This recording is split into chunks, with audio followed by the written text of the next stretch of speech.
नमस्कार विद्यार्थियों। इससे पहले वाले वीडियो में हमने विदूषक और राजा की बातचीत के ऊपर अपने प्रसंग को छोड़ा था, जिसमें विदूषक को राजा ने शकुंतला के विषय में बताया था और ये भी कहा था कि मैं किस बहाने से फिर से शकुंतला के पास जा सकता हूँ। और विदूषक ने वहां पर उसे कहा था कि आप कर को ग्रहण करने के बहाने से जा सकते हैं। और राजा ने इसके उत्तर में कहा था कि मैं इन तपोवन में रहने वाले तपस्वियों से कर नहीं ले सकता, क्योंकि ये लोग जो हमें देते हैं वो बहुत अनमोल होता है। ये लोग अपनी तपस्या के छठे भाग को हमें कर के रूप में देते हैं। उसके बाद का जो प्रसंग है, अब हम उसको यहाँ पर प्रारंभ कर रहे हैं। नेपथ्य पीछे से हंत सिद्धार्थो स्वः, पीछे से आवाज आती है हंत सिद्धार्थो स्वः। हम सफल हो गए हैं, हमारा कार्य पूर्ण हो गया है। राजा कर्णम दत्वा, राजा सुनकर के अये धीर प्रशांत स्वरै तपस्वी भी भवितव्यम। ये तो धीर और प्रशांत स्वरों से ऐसा लगता है कि यहाँ पर तपस्वी होंगे, कि तपस्वियों के समान इन धीर और प्रशांत स्वर इन लोगों का लग रहा है। प्रवेश करके द्वारिक, द्वारपाल प्रवेश करके कहता है जयतु भरता, जय हो स्वामी। एतो दो ऋषि कुमारों प्रतिहार भूमि उपस्थितौ। ये दो ऋषि कुमार हैं जो द्वार की भूमि पर खड़े हुए हैं, कि दो ऋषि कुमार यहाँ पर आए हैं और वो दरवाजे पर खड़े हुए हैं, द्वार पर खड़े हुए हैं। राजा तेन ही अविलंबितम प्रवेशतौ, तो फिर शीघ्र ही उनको प्रवेश करवाओ। द्वारिक, द्वारपाल कहता है एष प्रवेशयामि, ये मैं प्रवेश करवाता हूँ। और इति निष्क्रम में पुनः ऋषि कुमाराभ्याम सह प्रवेश्य, इस प्रकार से वो निकल जाता है और फिर से ऋषि कुमारों के साथ में वहां पर प्रवेश करता है। ऋषि कुमारों के साथ में आकर के द्वारपाल कहता है इतो भवन्तौ, इधर से आइए, इधर आइए आप दोनों। उभौ राजानम विलोक्यतः, दोनों ऋषि कुमार जो आए हैं वो राजा को देखते हैं। प्रथमः, उसमें से जो प्रथम है वो कहता है अहो आहा, आश्चर्य है, दीप्तिमतो अपि विश्वसनीयता अस्य वपुषः। दीप्ति से युक्त होकर के भी, तेज से युक्त होकर के भी इनका जो शरीर है वो विश्वसनीय दिखाई दे रहा है, विश्वास के योग्य दिखाई दे रहा है। अथवा उपपन्नम एतद अस्मिन् ऋषिभ्यो न अति भिन्ने राजनी, या फिर ऋषिभ्यो न अति भिन्ने राजनी, ऋषियों से जो बहुत अधिक भिन्न नहीं है, ऐसे राजा के विषय में एतद अस्मिन् उपपन्नम, ये जो कहा गया है ये बिल्कुल युक्त ही है, उचित ही है, सही कहा गया है। कुतः, किस प्रकार से, क्या कहा गया है? क्योंकि अध्याक्रांता वसति रमुना अप्य आश्रमे सर्वभोग्ये रक्षा योगाद अयमपि तपः प्रत्यहम संचिनोति अस्यापि ध्यान स्पृशति वशिनः चारण द्वंद्व गीतः पुण्यः शब्दो मुनिरिति मुहु केवलम राजपूर्वः। कि ये जो राजा के लिए कहा गया है, कैसा राजा? जो ऋषियों के समान है, उसके लिए जो बात कही गई है ये बिल्कुल उचित कही गई है। अब श्लोक में वो बताते हैं कि क्या बात कही गई है। अमुना अपि, इसके द्वारा भी, किसके द्वारा? दुष्यंत के द्वारा, दुष्यंत की बात हो रही है, तो दुष्यंत के द्वारा भी सर्वभोग्य आश्रम में वसति, सबके द्वारा भोगा जा सकने वाला जो आश्रम है उसमें वसति ही, निवास स्थान को अध्याक्रांता बनाया गया है। कि इस दुष्यंत ने भी आश्रम में निवास बनाया है। कैसा आश्रम? सर्वभोग्य, जो सभी के द्वारा भोगा जा सकने योग्य है।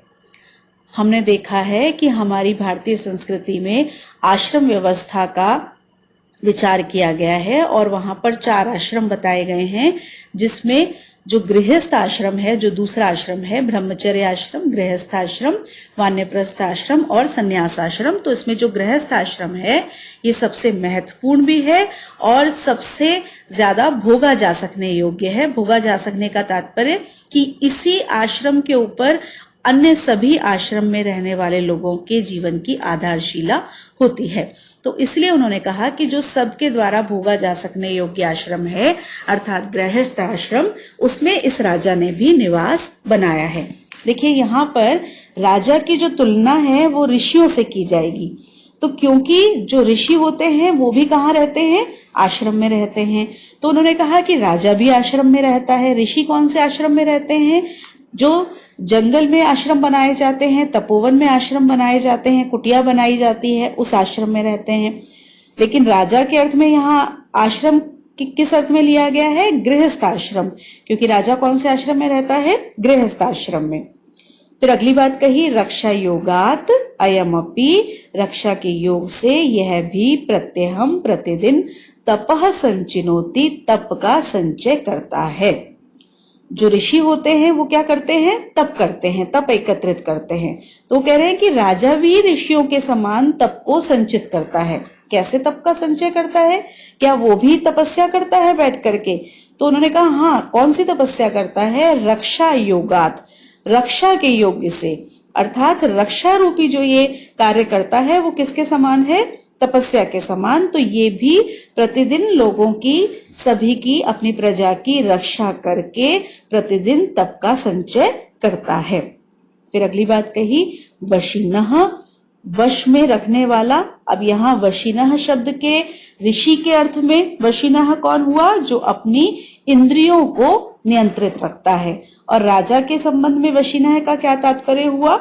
इंद्रिय को वश में रखने वाला भी हो सकता है, और इसके साथ में उसकी प्रजा में जो दुष्कर्म करने वाले हैं, जो दुष्ट लोग हैं, उनको भी वश में रखने वाला, दोनों ही अर्थ में यहाँ पे वशिनः शब्द माना जाता है। उसकी व्याख्या इस रूप में की जाती है। तो जो वश में रखने वाला है, अस्य, इसका, अपि केवलम राजपूर्वः, केवल राज शब्द जिसके पूर्व में है, ऐसा पुण्य मुनि इति शब्दः, ऐसा पवित्र मुनि, इस प्रकार से ये शब्द, यहाँ मुनि का अर्थ हम करेंगे ऋषि। तो यह ऋषि इस प्रकार का शब्द, अर्थात राजा पूर्व में लगा हुआ है ऐसा ऋषि शब्द। ऋषि को, मुनि को हम कहते हैं केवल ऋषि, लेकिन राजा को हम कहते हैं राजर्षि। राज प्लस ऋषि, राज और ऋषि मिल करके बनता है राजर्षि। तो राज जिसके पूर्व में लगा हुआ है, ऐसा ये ऋषि शब्द चारण द्वंद्व गीतः, चारण युगलों के द्वारा, चारण वे लोग होते हैं जो राजाओं की प्रशस्ति का गान करते हैं। तो चारण युगलों के द्वारा, युगल मतलब उनका जोड़ा, उनके द्वारा गीतः गाया जाता हुआ, मुहु बार बार, द्याम स्पृशति, स्वर्ग लोक को स्पर्श करता है। तो यहाँ पर उन्होंने क्या बताया है? यहाँ पर श्लेष के रूप में उन्होंने बताया है। यहाँ पर श्लिष्ट पद है जिसका अर्थ राजा के संबंध में भी है और जिसका संबंध ऋषि के संबंध में भी है। तो जो हर विशेषण दिया गया है वो ऐसा विशेषण है जो दोनों के लिए ही उपयुक्त है।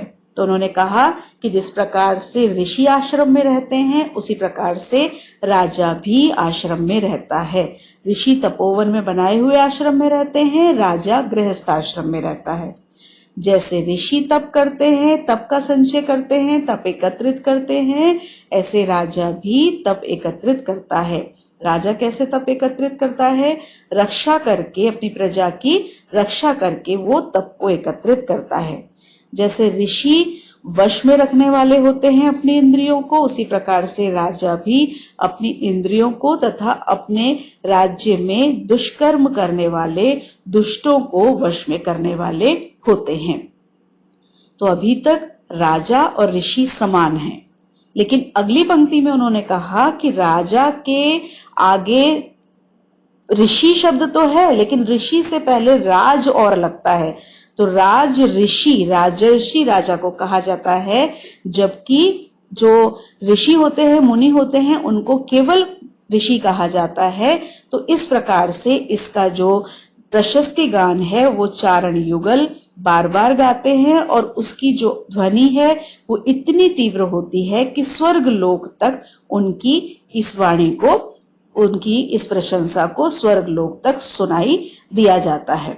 तो यहाँ पर इस तरह से श्लिष्ट अर्थ में उन्होंने राजा और ऋषि को बताया है।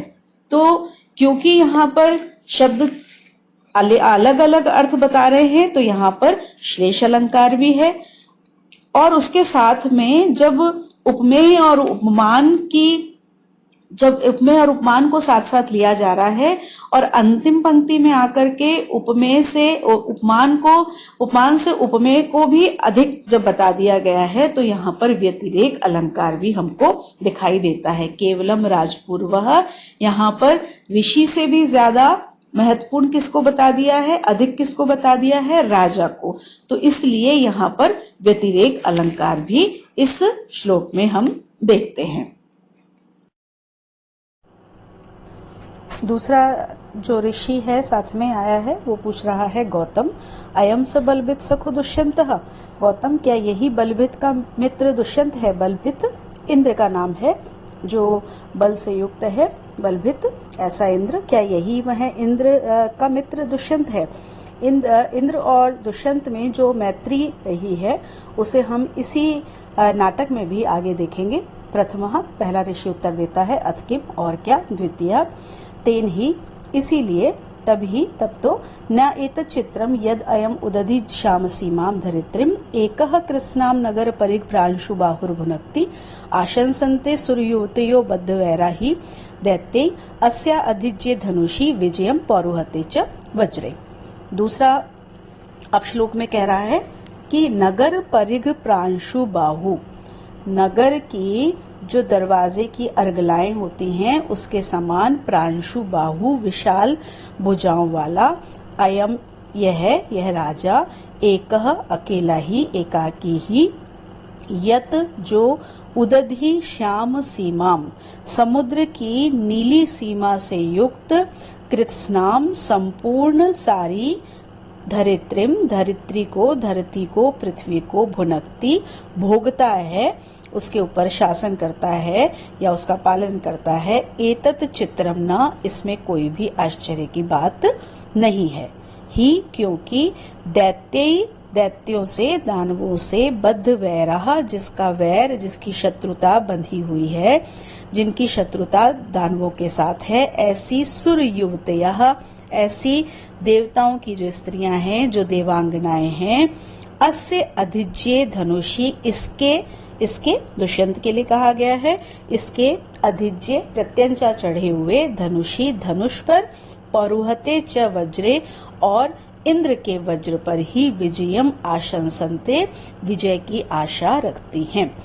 दूसरा जो ऋषि है जैसे ही दुष्यंत को देखता है और उसे ज्ञात होता है कि हाँ यही दुष्यंत है, तो उसे लगता है कि जैसा मैंने दुष्यंत के लिए सुना था ये देखने से भी वैसा ही लगता है।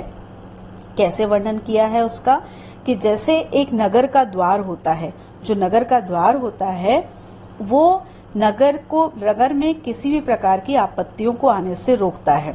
तो नगर के द्वार की जो बड़ा विशाल जो द्वार होता है उसकी जो विशाल अर्गलाएं होती हैं, उन अर्गलाओं के समान जिसकी विशाल भुजाएं हैं, द्वार के समान ही जो राजा है वो अपनी भुजाओं से ही रक्षा करता है। तो इसलिए उन्होंने कहा कि इसकी जो भुजाएं हैं वो कितनी विशाल हैं, जैसे नगर के विशाल द्वार की विशाल भुजाएं होती हैं, उसके समान जिसकी भुजाएं हैं, ऐसा यह राजा यदि अकेला ही इस संपूर्ण धरती पर एक छत्र राज्य करता है तो इसमें कोई भी आश्चर्य की बात नहीं है, क्योंकि देवताओं की जो स्त्रियां हैं जिनका वैर बंधा हुआ है दानवों के साथ जिनकी शत्रुता है, वो विजय की आशा के लिए दो को ही देखती हैं। किस किस पर वो आशा रखती हैं विजय की? एक तो धनुष पर प्रत्यंचा चढ़े हुए दुष्यंत पर, और दूसरा वज्र धारण किए हुए इंद्र पर। तो इसकी जो वीरता है, दुष्यंत की जो वीरता है, दुष्यंत का जो पराक्रम है, उसको यहाँ किसके समान बताया है?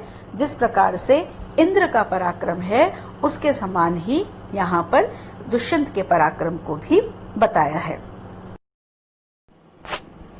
उभौ उपगम में विजय स्वराजन, दोनों ऋषि कुमार पास जाकर के राजा आपकी विजय हो। राजा आसनाद उत्थाय, राजा आसन से उठ करके अभिवादये भवंतो, मैं आप दोनों का अभिवादन करता हूँ। तो ऋषियों का किस प्रकार से राजा सम्मान करते थे उसका एक उदाहरण यहाँ दिखाया है कि राजा उनका अभिवादन करने के लिए अपने आसन से खड़े होकर के उनका अभिवादन करते हैं। उभौ स्वस्ति भवते, दोनों कहते हैं आपका कल्याण हो, इति फलानि उपहरता, और इस प्रकार से फलों को उपहार के रूप में राजा को प्रदान करते हैं। राजा प्रणामम परिगृह्य, प्रणाम करके और उसको ग्रहण करके, आज्ञापयितुम इच्छामि, मैं आपसे आज्ञा की इच्छा रखता हूँ, आप मुझे आज्ञा दें कि मुझे क्या करना है। उभौ विदितो भवान आश्रम सदा में स्थः, कि हमें ये पता लगा कि आप आश्रम के समीप ही ठहरे हुए हैं। तेन भवंतम प्रार्थयन्ते, इसलिए हम आपसे प्रार्थना कर रहे हैं। राजा किम आज्ञापयन्ति, आप क्या, आपकी आज्ञा है, क्या आज्ञा देते हैं आप। उभौ तत्र भवतः कण्वस्य महर्षि असान्निध्यात् रक्षांसि न इष्टि विघ्नम उत्पादयन्ति, माननीय कण्व महर्षि कण्व के आश्रम के पास में नहीं होने पर, क्योंकि माननीय कण्व हैं वो अभी आश्रम में नहीं हैं, तो इस कारण से जो राक्षस हैं वो हमारे यज्ञ के कार्य में विघ्न उत्पन्न कर रहे हैं। तत् कतिपय रात्रम सारथी द्वितीयेन भवता सनाथि क्रियताम आश्रम इति, तो आप कुछ रात्रि तक अपने सारथी के साथ में आश्रम को सनाथ कीजिए। आप आश्रम में आकर के सारथी के साथ कुछ समय तक रहिए और इस प्रकार से आश्रम को सनाथ कीजिए, उसको कृतार्थ कीजिए। राजा अनुग्रहितो अस्मि, मैं अनुग्रहित हुआ। विदूषक अपवारे, विदूषक एक और होकर के कहता है, एष इदानीम अनुकूला ते अभ्यर्थना, इनकी ये अभ्यर्थना, इनकी ये प्रार्थना तो आपके ही अनुकूल है, क्योंकि अभी थोड़े पिछले क्लास में हमने देखा था कि विदूषक से राजा ये बात कर रहा था कि मैं वहां जाना चाहता हूँ लेकिन मेरे पास कोई कारण नहीं है। तो विदूषक ने देखा कि ये तो ऋषि कुमार स्वयं ही उसको निमंत्रित करने आ गए हैं, तो कहते हैं इनकी ये जो अभ्यर्थना है, ये जो प्रार्थना है, वो तो आपके ही अनुकूल है। राजा स्मितम कृत्वा, राजा मुस्कुरा करके कहता है, रैवतक मद वचनात् उच्चताम सारथी, रैवतक मेरे वचनों को सारथी को कहो, सारथी को जाकर के मेरी बात कहो। स बाणासनम रथम उपास्थ्य इति, कि बाण और धनुष के साथ में वो रथ के साथ में उपस्थित हो, रथ को उपस्थित करे। द्वारिक द्वारपाल, यद देव आज्ञापयति, जैसी आपकी आज्ञा, इति निष्क्रांतः, इस प्रकार से वो निकल जाते हैं। तो यहाँ क्या हुआ, दोनों ऋषियों ने उनसे कहा कि हमारा जो यज्ञ कार्य है उसमें बाधा पहुंच रही है, क्योंकि कण्व मुनि नहीं है, तो इसलिए आप क्या करें कि आप कुछ समय हमारे आश्रम में आकर के रहें ताकि राक्षसों से हमारी रक्षा हो सके। और राजा ने उनकी बात को तुरंत स्वीकार कर लिया, मात्र इसलिए नहीं कि वो आश्रम में जाना चाहता था, बल्कि इसलिए कि राजा सबकी रक्षा का उत्तराधिकारी होता है, उसका कर्तव्य होता है कि वो सबकी रक्षा करे, और तपोवन की रक्षा का उत्तराधिकार, उसका कर्तव्य सबसे अधिक राजा के ऊपर होता है। तो इसलिए वो तुरंत तैयार हो जाता है और द्वारपाल उसकी आज्ञा लेकर के निकल जाता है। उभौ सहर्षम, दोनों जो ऋषि कुमार हैं, जैसे ही देखते हैं कि राजा जाने के लिए तत्पर हो गया है तो वो बड़े प्रसन्न होते हैं। प्रसन्न होकर के कहते हैं, अनुकारिणी पूर्वेशाम युक्त रूपम इदम त्वयि आपन्ना अभय सत्रेषु दीक्षितः खलु पौरवः। पूर्वेशाम, आपके जो पूर्वज हुए हैं, राजा से कह रहे हैं कि आपके जो पूर्वज हुए हैं उनके अनुकारिणी, उनका अनुकरण करने वाले, त्वयि आपके लिए, इदम युक्त रूपम, यह बिल्कुल उचित ही है, खलु निश्चित रूप से, पौरवः पुरुवंशी जो राजा हैं, आपन्ना अभय सत्रेषु, आपन्न रूप आपत्ति से युक्त लोगों को, अभय सत्रेषु, अभय रूपी सत्र में, अभय रूपी यज्ञ का दान देने में, दीक्षितः दीक्षित होते हैं, अर्थात उनको अभय प्रदान करते हैं। जैसे ही उन्हें पता लगता है कि राजा तत्पर हो गया है जाने के लिए, वो दोनों प्रसन्न होकर के राजा से कहते हैं कि जैसे आपके पूर्वज किया करते थे, आपके वंशज जिस प्रकार से किया करते थे, उसी का अनुकरण करते हुए आपने जो ये कार्य किया है, ये आपके लिए बिल्कुल उचित है। क्योंकि पुरुवंशियों की ये परंपरा रही है कि यदि कोई आपत्ति से ग्रस्त है तो उसको अभय रूपी यज्ञ प्रदान करते हैं, अर्थात अभय रूपी जो दान है वो उसको प्रदान करते हैं, वो उसको अभय देते हैं, उसकी रक्षा करते हैं। इस प्रकार का कार्य पुरुवंशियों में हमेशा से रहा है। इसलिए आपने भी जो कार्य किया है उसमें आपने अपने पूर्वजों को ही अनुकरण, उनका ही अनुकरण किया है। राजा सप्रणमम, प्रणाम करके, गच्छताम पुरो भवन्तौ, आप दोनों आगे चलें, अहम अपि अनुपदम आगत एव, मैं भी अभी आपके पीछे आता हूँ। उभौ विजयस्व, दोनों, राजा आपकी जय हो, इति निष्क्रांतौ, ये कह करके वो दोनों निकल जाते हैं। राजा मांडव्य अपि अस्ति शकुंतला दर्शने कुतूहलम, अब राजा विदूषक से पूछता है कि हे मांडव्य, क्या अभी भी तुम्हें शकुंतला को देखने का कुतूहल है, उत्सुकता है? क्योंकि ऋषियों के आने से पहले राजा और विदूषक में, मांडव्य में शकुंतला को लेकर के बात चल रही थी। राजा ने कहा था कि तुमने देखने योग्य को नहीं देखा है, तब उसी बात को यहाँ पर वो उठा रहे हैं, क्या अभी भी तुम शकुंतला को देखना चाहते हो? विदूषक प्रथमम सपरिवाहम आसीत, विदूषक इसका उत्तर देता है कि पहले तो मुझे बहुत उत्सुकता थी, इदानीम राक्षस वृतांतेन बिंदुरपि न अवशेषितः, किंतु अब राक्षसों की घटना सुनकर के तो बिंदु मात्र भी, एक बूंद मात्र भी शेष नहीं रह गई है। राजा माँ भैषी, मत डरो, ननु मत समीपे वर्तिष्यसे, निश्चित रूप से तुम मेरे पास में ही रहोगे। विदूषक एष राक्षसात रक्षितो अस्मि, तो अब मैं राक्षसों से रक्षित हो गया हूँ। राजा ने ऋषि कुमारों को पहले तो कहा कि आप लोग आगे चलिए, मैं आता हूँ। जब ऋषि कुमार चले गए तब उसने विदूषक से बात की है और उससे पूछा है, क्या अभी भी तुम चाहते हो कि आश्रम चलो और वहां पर शकुंतला का दर्शन करो? तो विदूषक ने बहुत स्पष्ट रूप में कहा कि पहले तो मेरे मन में बहुत उत्सुकता थी, लेकिन जब से मैंने राक्षसों की घटना सुनी है, मेरे मन में लेश मात्र भी इच्छा नहीं बची है। तब राजा ने उसको अभयदान दिया कि तुम्हें डरने की आवश्यकता नहीं है, भय करने की आवश्यकता नहीं है, क्योंकि तुम मेरे पास रहोगे। और विदूषक ने कहा कि यदि ऐसा है तो मेरी राक्षसों से रक्षा हो गई है, फिर राक्षस मेरा कुछ भी नहीं कर सकते हैं। प्रवेश करके द्वारपाल प्रवेश करता है। द्वारिक द्वारपाल सज्जो रतो भर्तु विजय प्रस्थानम अपेक्षते, द्वारपाल आकर के कहता है कि रथ सज गया है, तैयार है और स्वामी की विजय प्रस्थान की इच्छा रख रहा है, प्रतीक्षा कर रहा है। एष पुनर् नगरात् देवी नाम अज्ञप्ति हरः करभक आगतः, और ये नगर से, हस्तिनापुर की बात कर रहा है वो, कि हस्तिनापुर से देवी का संदेश लेकर के करभक आया है। ये प्रश्न पूछा जाता है कि देवी का संदेश लेकर के कौन आया था, तो आपको स्मरण रखना है कि देवी का संदेश लेकर के करभक आया है। तो उसने कहा कि आपके विजय की प्रस्थान करने के लिए रथ तैयार है, और दूसरी तरफ दो सूचनाएं उसने आकर के दी हैं। पहली सूचना कि आपका रथ तैयार है, और दूसरी सूचना कि करभक आया है नगर से। देवी का मतलब राजा की जो माता है उनका कोई संदेश लेकर के वो आया है। राजा सादरम, आदर के साथ, किम अम्बा भी प्रेषित है, क्या अम्बा ने भेजा है, क्या माता ने भेजा है? द्वारिक अथ किम, और क्या? राजा ननु प्रवेश्यताम, तो शीघ्र ही उसको निश्चित रूप से प्रवेश कराइए, बुलाइए उसे। द्वारिक तथा, ऐसा ही करता हूँ। इति निष्क्रम्य करभकेन सह प्रवेश्य, निकल जाता है और करभक के साथ में प्रवेश करता है। एष भर्ता उपसर्प, ये स्वामी है, तुम पास जाओ। करभक जयतु जयतु भर्ता, स्वामी आपकी जय हो, जय हो। देव्या आज्ञापयति, देवी ने आज्ञा दी है। आगामिनी चतुर्थ दिवसे प्रवृत्त पारणों में उपवासो भविष्यति, आगामी आने वाले चौथे दिन में मेरे व्रत की पारणा होगी, मेरा जो उपवास है उसकी पारणा होगी।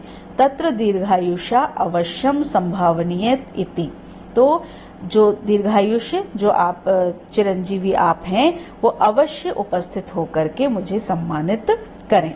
यहाँ पर करभक ने आकर के संदेश दिया है कि देवी क्या कहती हैं? देवी कहती हैं कि आने वाला जो चौथा दिन है उस दिन मेरे उपवास की पारणा होगी, अर्थात समाप्ति होगी।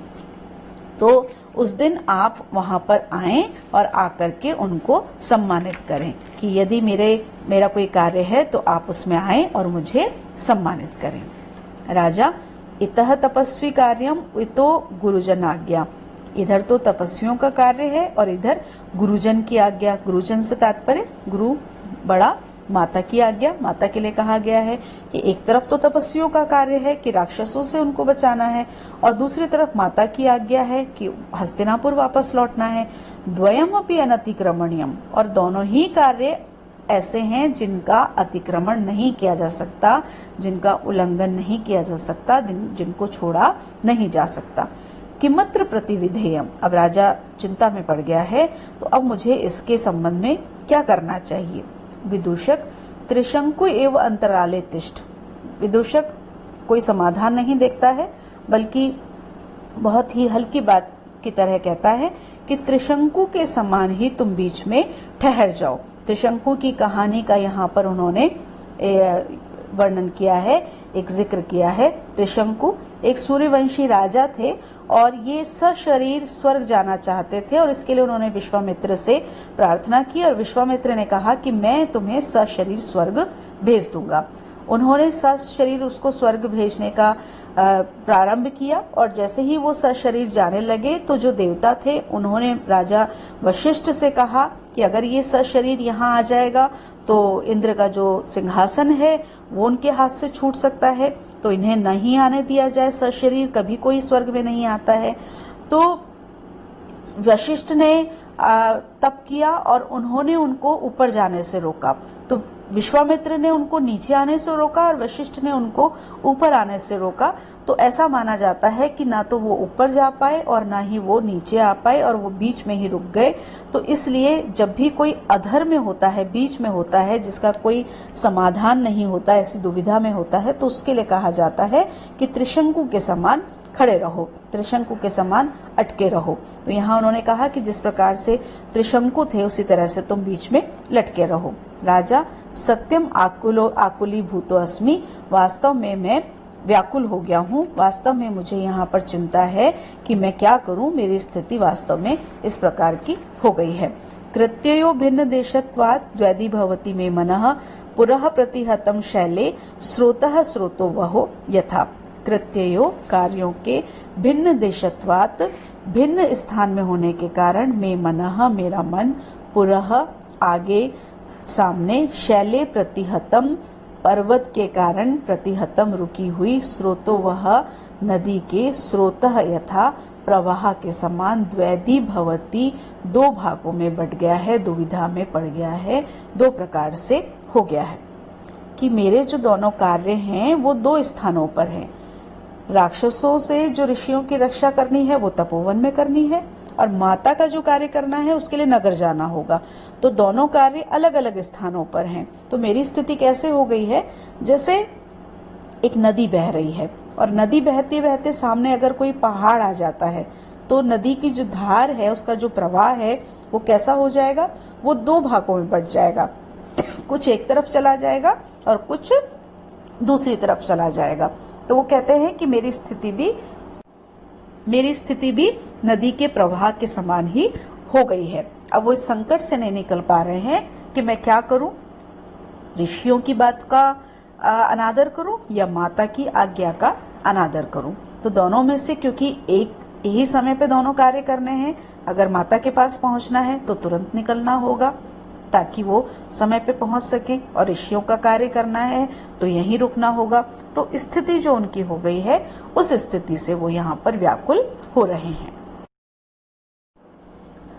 तभी राजा को एक विचार आता है। राजा विचार करके सखे मित्र तुम अम्बया पुत्र इति प्रतिगृहीतः, तुम माता से पुत्र के समान ग्रहण किए गए हो, तुम्हें माता ने पुत्र के समान ही स्वीकार किया है।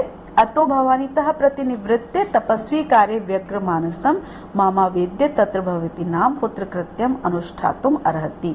तो फिर आप यहाँ से लौट करके तपस्वी कार्यों में मैं व्यग्र हूँ, उसमें मैं लगा हुआ हूँ, इस प्रकार से माननीय माता को बता करके पुत्र के द्वारा जो किया जाने योग्य कार्य है वो आप कर सकते हैं। विदूषक न खलु माम रक्षो भीरुकम गण्यसि, लेकिन आप मुझको राक्षसों से डरा हुआ नहीं मानोगे। आप ये मत समझ लेना कि मैं राक्षसों से डर गया हूँ। विदूषक को यहाँ पर एक अच्छा उपाय मिल रहा है कि उसे आश्रम नहीं जाना पड़ेगा जहाँ पर उसका सामना राक्षसों से हो सकता है, लेकिन वो ये दिखाना नहीं चाहता है।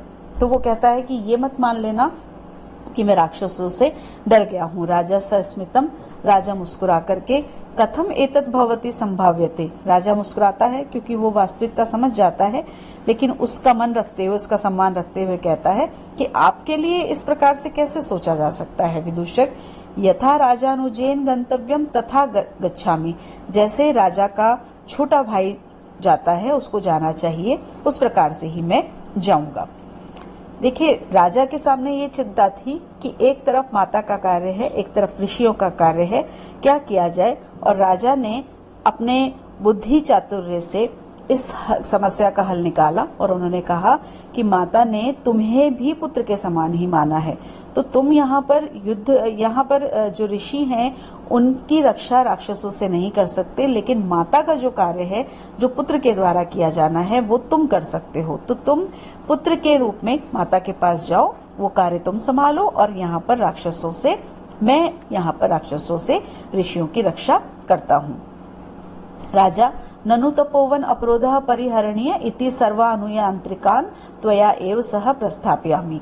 और जो तपोवन है उसमें भी बाधा को दूर करना चाहिए, इसलिए सभी जो अनुचर हैं, सेवक आदि हैं, उनको भी मैं तुम्हारे साथ ही भेज रहा हूँ। राजा ने कहा कि क्योंकि ये तपोवन है तो यहाँ पर बहुत ज्यादा अनुचर नहीं होने चाहिए, उनकी तपस्या में बाधा नहीं होनी चाहिए, तो सारे जो तपोवन में जो भी अनुचर अपने राज्य से आए हैं उनको भी मैं तुम्हारे साथ में ही भेज रहा हूँ। विदूषक बड़ा प्रसन्न होता है इस बात से, सगर्वम और गर्व के साथ कहता है, तेन ही युवराजो अस्मि इदानीम संप्रतः।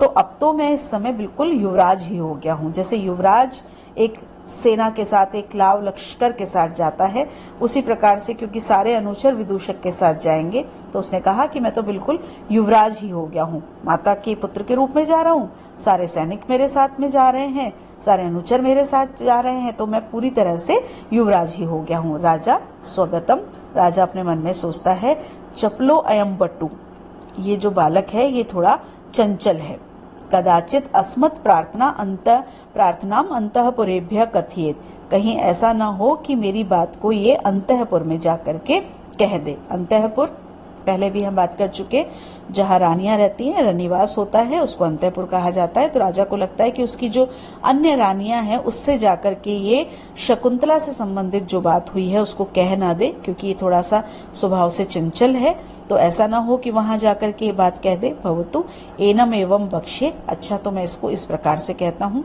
विदूषकम हस्ते गृहीत्वा, विदूषक का हाथ पकड़ करके, प्रकाशम सामने वयस्य मित्र ऋषि गौरवात आश्रमम गच्छामि, मैं ऋषि के गौरव के कारण, ऋषियों के प्रति जो मेरे मन में आदर का भाव है उसके कारण मैं आश्रम जा रहा हूँ।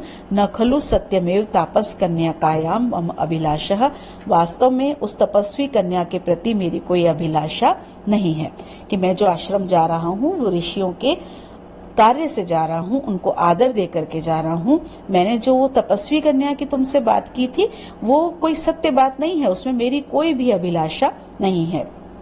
और फिर उसको और भी स्पष्ट करते हैं, पश्य देखो, क्वा वयम क्वा परोक्ष मन्मथो मृगशावै सममेधितो जनः परिहास विजल्पितम सखे परमार्थे न ग्रहीताम वचः।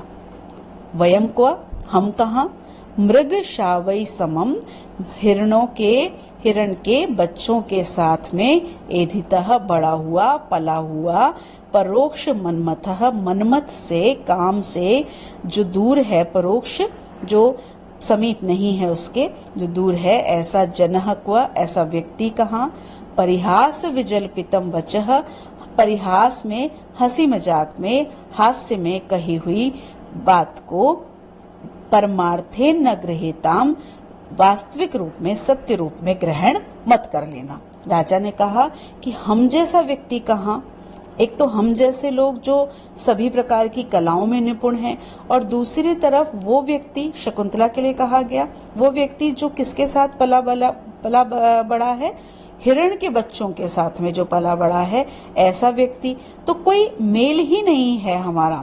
तो ऐसे व्यक्ति जो बिल्कुल काम भावना से दूर है, ऐसे व्यक्ति के साथ में जो मैंने बात तुम्हें कही, क्योंकि हमारा कोई मेल नहीं है, तो जो भी मैंने बात कही थी वो हंसी मजाक में बात कही थी, हास परिहास में बात कही थी, उसे तुम वास्तव मत समझ लेना, वास्तविक बात उसको मत समझ लेना। जैसे मित्रों में बात होती है, किसी को लेकर के बात हो गई और फिर बाद में कह दिया कि नहीं ये तो हंसी मजाक में बात कही गई थी, ये तो एक हास्य परिहास था, तो उसी प्रकार से उसने कह दिया कि इसको वास्तविक मत समझ लेना। विदूषक ने भी उस बात को मान लिया कि ये राजा जो कह रहा है वो सही कह रहा है। उसने कहा अथ किम, और क्या, इति निष्क्रांता सर्वे, और सब लोग निकल जाते हैं।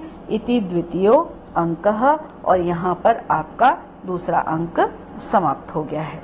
और दूसरे अंक तक जो हमने कथा देखी है उसमें हमें पता लगा है कि जो राजा है वो आश्रम जाना चाहता था, लेकिन उसके पास कोई बहाना नहीं था। उसी समय ऋषि कुमारों ने आकर के उससे प्रार्थना की कि आप आश्रम में आकर के राक्षसों से हमारी रक्षा करें, और राजा आश्रम जाने के लिए तत्पर हुआ। तभी उसे पता लगा कि उसकी माता के उपवास की पारणा है, उसे नगर जाना होगा। उसके सामने दुविधा थी। उस दुविधा को दूर करने का उपाय उसने सोचा और विदूषक को उसने अपने स्थान पर माता के पास भेजा। और जिस विदूषक से कुछ समय पहले उसने शकुंतला के विषय में बात की थी, उसे ये भी विश्वास दिला दिया कि शकुंतला के विषय में जो भी बात मैंने तुमसे कही थी उसमें यथार्थ नहीं है, उसमें कोई सच्चाई नहीं है, वो सिर्फ हास परिहास में कही हुई बात है। क्योंकि राजा को ये डर है कि कहीं ये जाकर के रानियों के सामने शकुंतला की बात न कर दे, इसलिए उसने विदूषक से इस प्रकार से कहा है। और यदि हम एक लेखक की दृष्टि से देखें, कालिदास की दृष्टि से देखें, तो ये बात क्यों कहलाई है कालिदास ने यहाँ पर, क्योंकि हमें पता है कि आगे कहानी कुछ मोड़ लेने वाली है। और यदि विदूषक को ये ज्ञात होगा, विदूषक वो व्यक्ति जो राजा का मित्र है, जो राजा के साथ रहता है, यदि उसे ये बात ज्ञात होगी कि शकुंतला से राजा का प्रेम हुआ था, तो कहानी में जो मोड़ आने वाला है उसमें किसी प्रकार की बाधा उत्पन्न हो सकती है। इसलिए यहाँ पर उन्होंने विदूषक के मस्तिष्क से शकुंतला के नाम को मिटाने का प्रयास यहाँ पर करवाया है। और इस प्रकार से यहाँ पर ये दूसरा अंक समाप्त हो गया है। अब हम अगली क्लास में तीसरे अंक को प्रारंभ करेंगे। धन्यवाद।